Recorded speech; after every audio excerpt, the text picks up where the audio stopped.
بسم اللہ الرحمن الرحیم۔ السلام علیکم ناظرین۔ ایک دفعہ سید عطا اللہ شاہ بخاری رحمۃ اللہ علیہ سفر پر تھے۔ گجرات کے نوے قصبے دولت نگر سے گزر ہوا جہاں سکھوں کا گردوارہ تھا۔ جب گردوارے کے دروازے کے سامنے سے شاہ جی کا تانگا گزرا تو ایک سکھ نے آزراہ مذاق کہا، شاہ جی کبھی ہمارے پاس بھی بیٹھ جایا کرو۔ جب تانگا رکا اور شاہ جی نیچے اترے تو گردوارے میں عبادت میں مشغول سکھ باہر آ گئے۔ انہوں نے شاہ جی کو خوش آمدید کہا۔ شاہ جی نے سکھوں سے فرمایا، اگر آپ اجازت دیں تو میں آپ کے گردوارے میں قرآن پڑھوں۔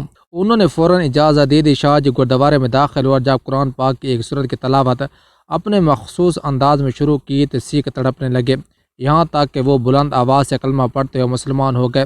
ان کا رہنما شاہ جی کے سامنے ہاتھ جوڑ کر کھڑا ہو کر کہنے لگا، شاہ جی آپ بس کر دیں، ایسا نہ ہو کہ ہمارے سارے سکھ مسلمان ہو جائیں۔ اکابرین اور بزرگوں سے بھی یہ سنا گیا ہے کہ شاہ جی جب قرآن پاک پڑھتے تھے تو ایسا لگتا تھا کہ آسمانوں کی بلندیوں سے قرآن اتر رہا ہے۔ حضرت شاہ عبدالعزیز دہلوی رحمۃ اللہ علیہ 1746 میں ہندوستان میں پیدا ہوئے۔ آپ رحمۃ اللہ علیہ اب زمانے کے اولیاء اللہ میں سے ایک تھے۔ آپ کے زمانے میں ایک ہندو پنڈت نے اعلان کیا کہ ہندو مذہب سچا ہے اور اسلام نعوذ باللہ جھوٹا مذہب ہے۔ اس نے دلیل یہ پیش کی کہ ہمارا فلاں مندر جو 2000 سال سے قائم ہے آج تک بالکل صحیح سالم ہے، اس کی دیواریں، کھڑکیاں، دروازے، غار سب کچھ آج تک اپنی اصلی حالت میں موجود ہے، جبکہ مسلمانوں کے مساجد میں ایک سال بھی نہیں گزرتا کہ رنگ و روغن، در و دیوار، دروازے، کھڑکیاں سب کچھ خراب ہونا شروع ہو جاتے ہیں۔ لہٰذا یہ اس بات کی دلیل ہے کہ اسلام مٹنے والا اور ہندو مت باقی رہنے والا مذہب ہے۔ مسلمانوں کی اکثریت اس پراپیگنڈے کا جواب دینے میں ناکام رہی اور لوگ شاش و پنج میں مبتلا ہو گئے کہ اس کی روک تھام کیسے کی جائے۔ ایسے میں حضرت شاہ عبدالعزیز دہلوی رحمۃ اللہ علیہ آگے بڑھے اور اعلان کیا کہ اس ہندو پنڈت کا جواب میں دوں گا۔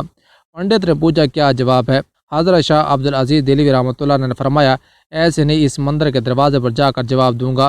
ایک دن مقرر کیا گیا، مقرر وقت پر مسلمان اور ہندو سب جمع ہو گئے کہ دیکھیں حضرت شاہ عبدالعزیز دہلوی کیا جواب دیتی ہیں۔ حضرت صاحب مندر کے دروازے پر کھڑے ہو کر قرآن کی یہ آیت تلاوت کرنا شروع کر دی، جس کا ترجمہ یہ ہے، اگر ہم اس قرآن کو کسی پہاڑ پر نازل کرتے تو تم دیکھتے کہ وہ اللہ کے خوف سے دب جاتا اور پھٹ جاتا۔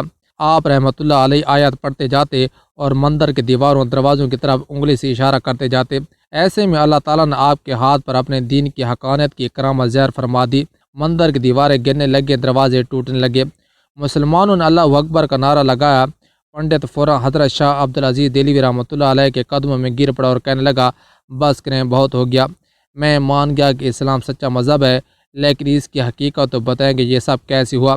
آپ رحمۃ اللہ علیہ نے فرمایا، اللہ تعالیٰ قرآن میں فرماتا ہے کہ اگر قرآن پہاڑ پر نازل کیا جاتا تو وہ بھی اللہ کے جلال سے ڈر کے ٹکڑے ٹکڑے ہو جاتا، پھر اس مندر کی کیا مجال کہ اپنی جگہ پر قائم رہتا۔ اے پنڈت سنو، یہ تو مسجد کی عظمت ہے کہ اس میں روزانہ قرآن پڑھا جاتا ہے، پھر بھی وہ اپنی جگہ پر کھڑی رہتی ہے۔